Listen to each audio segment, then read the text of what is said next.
আসসালামু আলাইকুম। প্রত্যেক দিনের ন্যায় আজকেও হাজির হয়েছি আরও একটি মাছের ভিডিও নিয়ে। আজকে মূলত আপনারা যে মাছের ভিডিওটি সম্পর্কে জানতে পারবেন সেটি হচ্ছে ট্যাংরা মাছের পোনা। প্রিয় দর্শক, এই মাছের পোনাটি কোথা থেকে সংগ্রহ করবেন, কিভাবে চাষ করবেন, সকল বিষয় সম্পর্কে আমি আপনাদের সাথে আজকে বিস্তারিত কথা বলবো। এই মাছের পোনাটি পেয়ে যাবেন আমাদের কাছে। আমরা নিজস্ব হ্যাচারিতে এই মাছের পোনাগুলোকে উৎপাদন করে আসছি দীর্ঘদিন ধরে এবং নিজস্ব পরিবহন দ্বারা প্রত্যেকটি মাছের গুণগত মান ঠিক রেখে পৌঁছে দিচ্ছি আপনাদের কাছে। তাই আপনি নির্দ্বিধায় এই মাছের পোনাটি সংগ্রহ করতে পারেন। এই পর্যায়ে কথা বলবো এই মাছের পোনা কিভাবে সংগ্রহ করবেন সেটি তো আমি আপনাদেরকে বললাম, এবং এরপরে যে বিষয়টি থেকে যায় সেটি হচ্ছে এই মাছের পোনা চাষ করা। চাষ করার জন্য আপনাকে একটি পুকুর নির্বাচন করতে হবে এবং পুকুরটি খুব ভালোভাবে পরিষ্কার করে নিতে হবে এবং পাড়টি মজবুত করতে হবে। যদি বড় ধরনের গাছপালা থাকে তাহলে তার ডালপালা ছাঁটাই করতে হবে। এর ফলে আপনার যে পুকুরটি রয়েছে ওইখানে কিন্তু পর্যাপ্ত পরিমাণে আলো বাতাস প্রভাবিত হবে।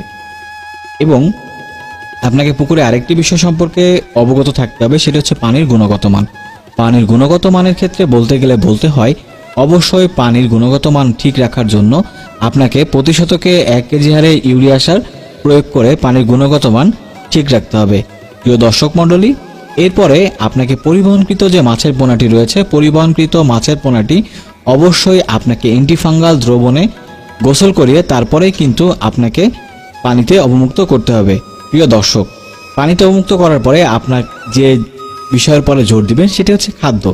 আসলে বাণিজ্যিকভাবে মাছ চাষ করার লক্ষ্যে আপনাকে অবশ্যই খাদ্যের উপরে জোর দিতে হবে। আপনি মাছকে যে পরিমাণ খাদ্য প্রয়োগ করবেন ও কিন্তু ঠিক সেই পরিমাণই খাবার গ্রহণ করবে তখনই যখন তার দৈহিক ওজনের উপরে ভিত্তি করে আপনি খাবার প্রয়োগ করবেন। এক্ষেত্রে আপনি লাভবান হবেন, আপনার খাবার কিন্তু নষ্ট হবে না। প্রিয় দর্শক, আশা করি আপনি বুঝতে পেরেছেন এই মাছের পোনাটি কিভাবে সংগ্রহ করবেন এবং কিভাবে চাষ করবেন। বাজারে যেহেতু এর চাহিদা রয়েছে তাই অবশ্যই আমি আপনাদেরকে বলবো, তাই আপনার পছন্দের তালিকায় সবার আগেই এই মাছটি হতে পারে। প্রিয় দর্শক, তাই আর দেরি না করে আজই স্ক্রিন দেওয়া নাম্বারে যোগাযোগ করে বুঝে নিন আপনার সুস্থ সবল মাছের পোনাটি। ধন্যবাদ।